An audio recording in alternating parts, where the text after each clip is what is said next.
नमस्ते भैया वाहन। विगत दिन हम लोग मेटल नॉन मेटल के बारे में जानकारी लिया था, physical property of metal and non metal. आज हम लोग पुनः मेटल नॉन मेटल के केमिकल रिएक्शन के बारे में जानकारी लें, chemical property of metal and non metal और उसका उपयोग क्या होता है वो जानकारी लेंगे और इस ढंग से चैप्टर समाप्त हो जाएगा। तो चलिए स्टार्ट लेते हैं। केमिकल प्रॉपर्टी ऑफ मेटल्स, इसका अध्ययन करने से पहले जान लें कि सभी मेटल के क्रियाशीलता रिएक्टिविटी एक समान नहीं होती है। कुछ मेटल अधिक क्रियाशील होते हैं और कुछ कम, more reactive, some are less reactive. तो उस आधार पे जानकारी लेते हैं। रिएक्शन विथ ऑक्सीजन, मेटल का ऑक्सीजन के साथ रिएक्शन होता है तो क्या होता है। तो पीछे की क्लास में हम लोगों ने पढ़ा है कि मैग्नीशियम रिबन को जब बर्न किया जाता है तो दे प्रोड्यूस मैग्नीशियम ऑक्साइड। ये वाइट ग्लेजिंग लाइट के साथ जलता है। तो यहाँ ऑक्सीजन के साथ ये कंबाइन हो रहा है, जल रहा है, रिएक्शन कर रहा है। Mg magnesium, O2 oxygen air से। When they burned they form magnesium oxide, यानी मैग्नीशियम यहाँ मेटल के रूप में आ रहा है और ये ऑक्सीजन से रिएक्ट करता है और बनाता है मैग्नीशियम ऑक्साइड यानी मेटलिक ऑक्साइड। अब ये मेटलिक ऑक्साइड का नेचर क्या होता है, एसिड बेस भी 7 में पढ़े हैं। तो ये magnesium oxide are basic in nature, यानी मैग्नीशियम ऑक्साइड का एस राख जो मिलता है, इसको पानी में इसका सॉल्यूशन तैयार करेंगे और उसमें लिटमस पेपर डालेंगे तो उस आधार पे इसकी पहचान हो जाती है। तो मेटल ऑक्साइड, ये magnesium oxide are basic in nature and metal oxide being basic turn red litmus to blue. अब एसिड बेस में ये रेड लिटमस को सॉल्यूशन को यदि बेस में डालते हैं तो उसको ब्लू कन्वर्ट कर देता है। ये कन्फर्म करता है कि ये बेसिक इन नेचर है। तो metal react with oxygen they form metal oxide, magnesium oxide that are basic in nature. उसी ढंग से ये सामान्य जाना पहचाना एग्जाम्पल हाउस होल्ड, घरेलू यूज में, दैनिक लाइफ में हम लोग देखते होंगे कि आयरन का आर्टिकल, लोहे का सामान यदि बाहर में छूट जाता है बरसात के मौसम में तो उसमें रस्टिंग, जंग हो आसानी से पकड़ लेता है। आप साइकिलिंग करते हो, यदि बरसात के मौसम में साइकिल चला के आते हो, भीगा हुआ साइकिल रह जाता है, सुबह देखते हो तो रिम जो चक्का का आ रहा है उसके ऊपर रस्ट विजिबल होता है। तो वही यहाँ आ रहा है एफ, ये आयरन के रूप में है। ऑक्सीजन और वाटर मस्ट एयर आ रहा है, इससे जब रिएक्ट करता है तो Fe2O3, ये फेरिक ऑक्साइड जिसको कि सामान्य भाषा में रस्ट, जंग भी कहते हैं, ये आ रहा है। तो ये समन्वय में क्या हुआ, रिएक्शन विथ मेटल। तो ऑक्सीजन से मेटल का रिएक्शन होता है तो मेटलिक ऑक्साइड बनाता है that are basic in nature. अब इसी में फिर कॉपर वेसल, कॉपर के बर्तन को यदि मॉइस्ट एयर में एक्सपोर्ट छोड़ देते हैं तो ग्रीनिश कोटिंग डेवलप करता है, ग्रीन लेयर। तो when a copper vessel is exposed to moist air for long it acquires a dull green coating, green layer उस पर डेवलप करता है। The green material is mixture of copper hydroxide and copper carbonate. वो green layer जो develop करता है वो copper oxide और कॉपर कार्बोनेट होता है। इसको इक्वेशन के माध्यम से समझने का प्रयास करो। ये कॉपर आ रहा है, कॉपर वेसल, कॉपर मेटल, और ये मॉइस्ट एयर में वाटर आ रहा है, ऑक्सीजन आ रहा है, कार्बन डाइऑक्साइड आ रहा है, एटमॉस्फेयर में रहता है। इस तीनों से ये कॉपर रिएक्ट करता है और रिएक्ट करके क्या बनाता है, तो copper hydroxide CuH whole 2 and copper carbonate CuCO3। ये कॉपर का, ये दोनों का मिला हुआ जो लेयर आता है that are green layer visible होता है। नेक्स्ट हम लोग देखते हैं कि मेटल वाटर से रिएक्ट करके क्या बनाता है।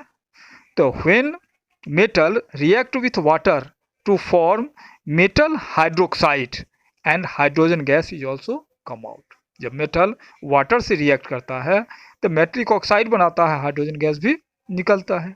अब यहाँ देखो सोडियम, सोडियम मेटल आ रहा है और ये वाटर से रिएक्ट करता है तो ये सोडियम हाइड्रोक्साइड निकल रहा है, तो मेटलिक ऑक्साइड हो गया और हाइड्रोजन गैस निकल रहा है। इस क्रम में हीट भी निकलता है।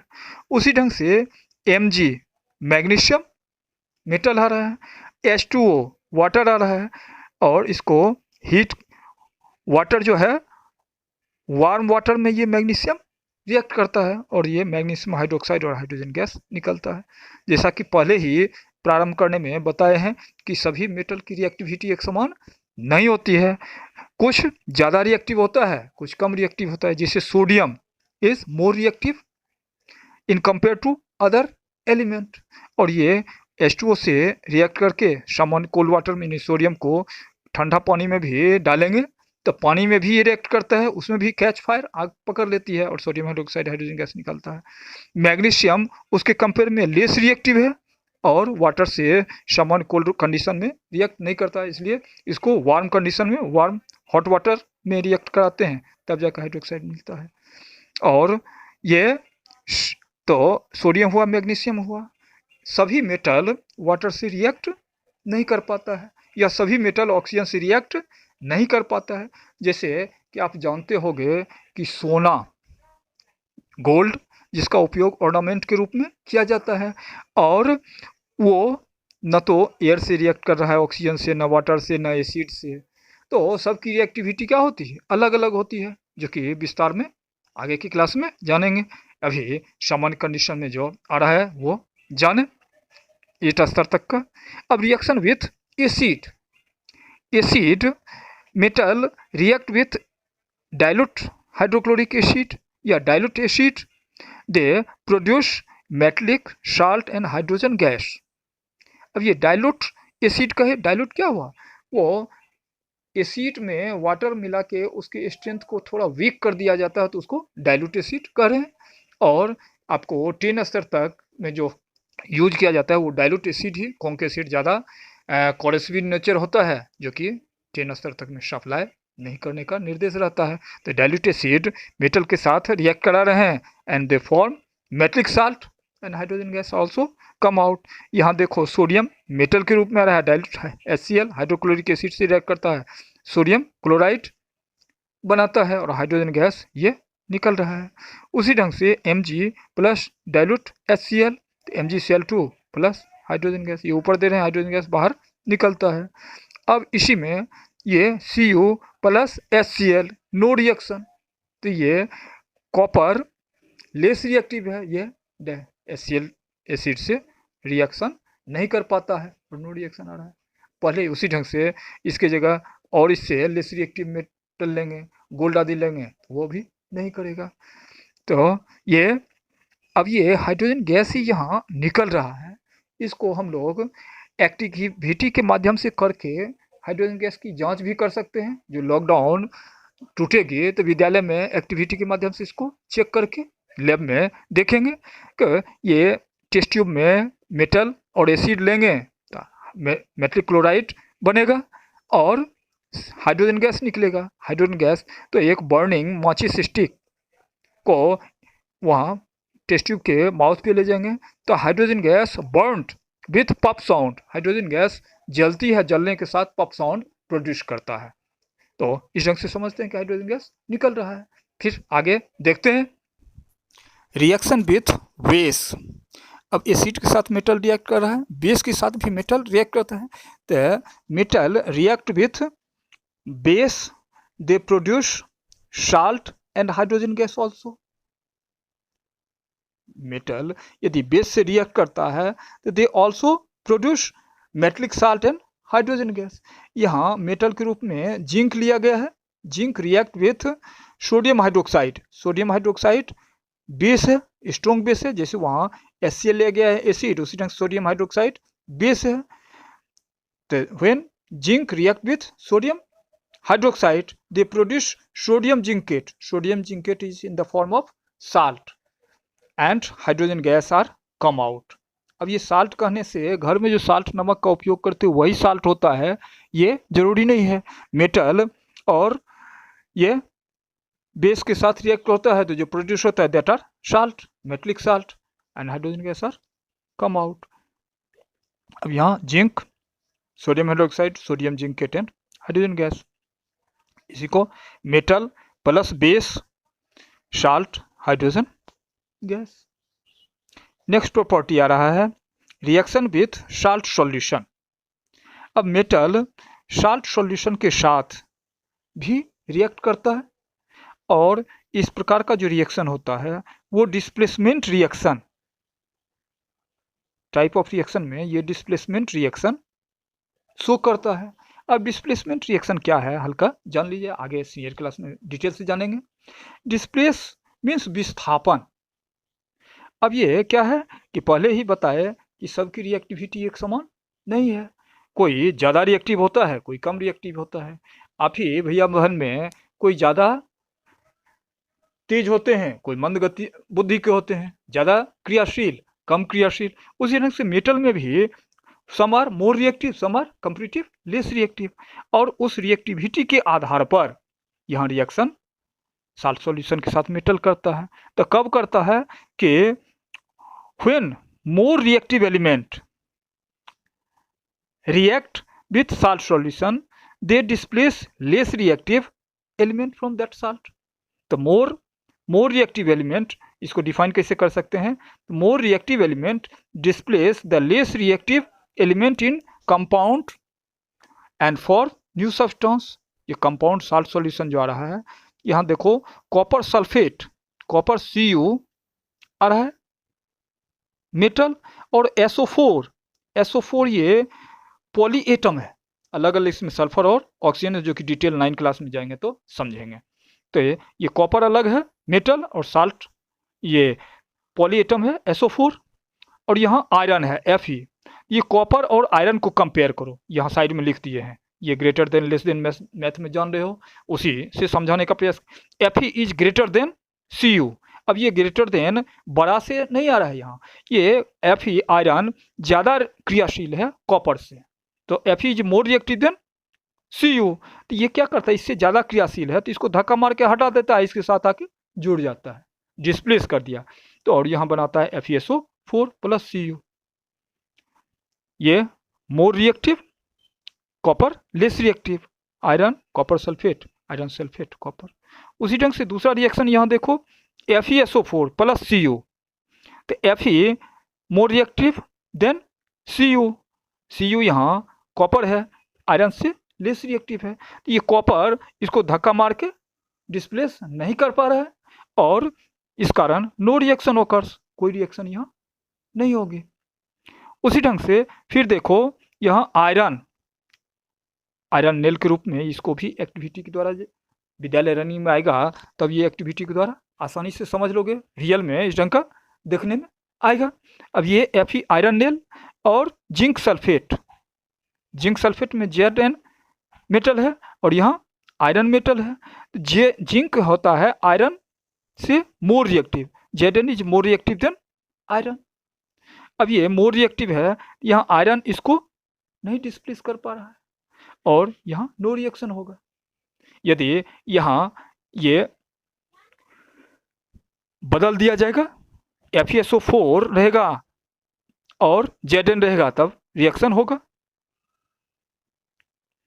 यहाँ देखो कॉपर सल्फेट प्लस Zn, तो यहाँ Zn is more reactive than copper, और कॉपर सल्फेट में से जिंक क्या करता है, कॉपर को डिस्प्लेस करता है, जिंक सल्फेट बनाता है और कॉपर आता है। पुनः जिंक सल्फेट प्लस कॉपर, तो zinc sulphate is more reactive than copper, और ये कॉपर जिंक को डिस्प्लेस नहीं कर पाता और यहाँ नो रिएक्शन ओकर्स। कक्ष में भी आप देखते होंगे कि आप विलंब से कक्षा पहुँचते हो और दूसरा कोई आपसे फिजिकली वीकर है, वो बैठा हुआ है, तो उसको प्रयास करते हो कि धक्का मार के बगल कर दें, वहाँ हम बैठ जाएं। You are more reactive than compare to him, और वही यहाँ कंडीशन हो रहा है कि ये जिंक मोर रिएक्टिव कॉपर से है, इसको डिस्प्लेस कर देता है। यहाँ कॉपर लेस रिएक्टिव है, जिंक को डिस्प्लेस नहीं कर पाता है, नहीं कर पाएगा तो नो रिएक्शन। इस ढंग से ये साल्ट सॉल्यूशन के साथ जो मेटल रिएक्ट करता है डिस्प्लेसमेंट रिएक्शन होता है, जो डिटेल आगे क्लास में। अब यहाँ ध्यान दो, नोट कि all metal do not have same reactive in nature, some are less reactive, some are more reactive. तो all metal not react with oxygen, water, acid, base or salt solution. Why? Because they have different reactivity. Some are more and some are less, and more read about this in higher classes. Higher class में इसके बारे में detail जानकारी लेंगे। फिर next आगे जानकारी लेते हैं chemical property of non metal. अब जानकारी लेंगे तो केमिकल ये non metal react with oxygen to form non metal oxide, non metallic oxide, and non metallic oxide are acidic in nature. When they dissolve in water they form acid, just opposite to metal. Metal oxygen से react करता था तो metallic oxide बनाता था, that are basic in nature. यहाँ non metal react with oxygen to form non metallic oxide, and non metallic oxide are acidic in nature, और इसका solution बनाएंगे तो एसिड फॉर्म करता है। अब ये एग्जांपल के द्वारा समझिए, कार्बन नॉन मेटल है, ऑक्सीजन के साथ रिएक्ट करता है तो CO2 कार्बन डाइऑक्साइड बना रहा है। इसी कार्बन डाइऑक्साइड को वाटर के साथ डिजॉल्व करते हैं तो H2CO3 कार्बोनिक एसिड बना रहा है, and carbonic acid are acidic in nature. तो ये बेसिक हुआ और ये एसिडिक इन नेचर हुआ, इसका आ रहा है। अब दूसरा इसका non metal do not react with water, non metal water के साथ रिएक्शन नहीं कर पाता है।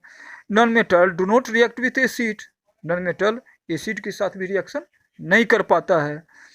A more reactive non metal displace a less reactive non metal from its salt solution.